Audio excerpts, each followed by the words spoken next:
환자를 직접 본 의사의 말을 들어주는 건 당연한 거 아니에요?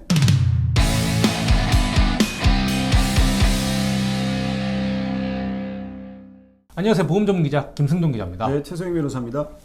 실손보험을 예전에는 치료를 받으면 보험금이 나왔습니다. 그런데 최근에는 보험금 받기가 굉장히 까다로워졌어요.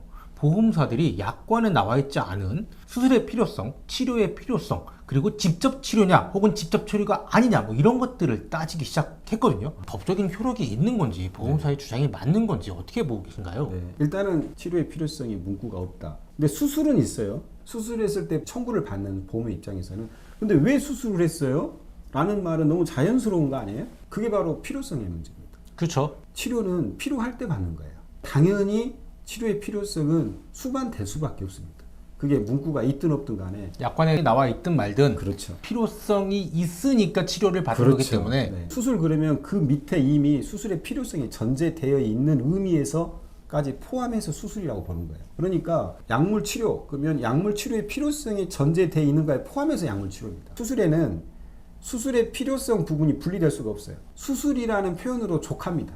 부족함이 없어요. 수술 앞에는 필요한이라는 단어가 생략되어 있는 것 뿐입니다. 보험사들이 그럼 이 수술의 필요성을 따지는 게 꼭 네. 수술이 필요하지 않은데 수술을 하는 환자들이 늘어나서 혹은 이 수술을 권하는 의사가 많아져서라고 볼 수도 있는 건가요? 그 과잉 치료는요, 이윤을 남기죠. 필요 없는 것을 치료하면 치료비가 나오니까 필요성의 문제 자체는 당연한 겁니다. 최근에 보험사가 의료 자문도 굉장히 많이 진행을 하는 걸로 알고 그렇죠. 있고요. 네. 보험 소비자는 보험사가 의료 자문을 하자라고 이제 오면은 네. 굉장히 두려워하거든요. 그렇죠. 의료 자문은 또 어떻게 해석을 해야 될까요? 주치의 소견서는 비중이 우선 50%를 넘어갑니다. 환자를 직접 본 의사의 말을 들어주는 건 당연한 거 아니에요? 예외적으로 이럴 수가 있죠.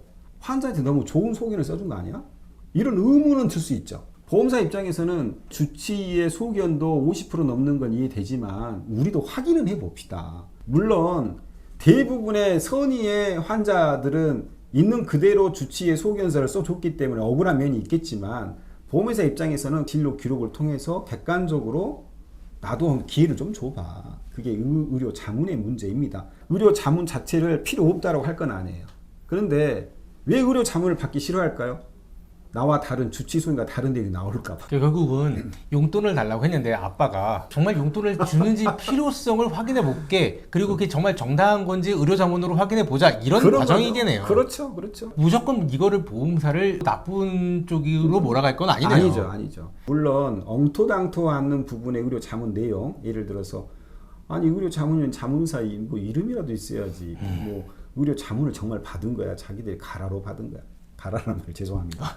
서로 신뢰성이 떨어지다 보니까 의료 자문 자체의 가치가 떨어져 버리는 부분에 최근에 의료 자문서를 보면 그 밑에 조그맣게 이런 게 써 있다고 해요. 이 의료 자문은 법적 효력이 없습니다. 이런 내용까지 써 있다고 하더라고요. 병원에 어떤 의사분이 자문을 했다는 내용도 없고 법적 효력이 없다고 나와 있는 의료 자문서를 들고 이제 온다고 하더라고요. 이럴 경우에 소비자는 신뢰를 해야 될까요? 아니 그럴 때는 당연히 의문을 제기하죠. 왜 내 주치 선생님은 있는 그대로 써줬는데 당신들은 누구인지도 모르는 자문 내용을 가지고 지급을 거절하느냐. 말싸움밖에 안 되죠. 이제 결과적으로는 동시 감정이라든가 재판으로 갈 수밖에 없는 흐름일 수밖에 없어요.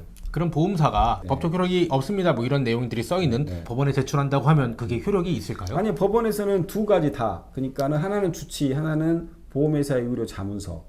그 다음에 법원에서 주관하는 감정 절차로 진행합니다. 법원에서는 둘 다를 참고사항으로 봐요. 그럼 법원에서 주관하는 감정 절차에 따라서 대학병원급 어디 진료 기록 감정을 위촉한다. 자, 오늘 의료 자문, 그 다음에 수술의 필요성, 치료의 필요성 이런 것들을 관련해서 약관에 나와 있지도 않은데 보험사가 너무 횡포를 부리는 거 아니냐라는 질문에 대해서 말씀을 좀 나눠봤습니다.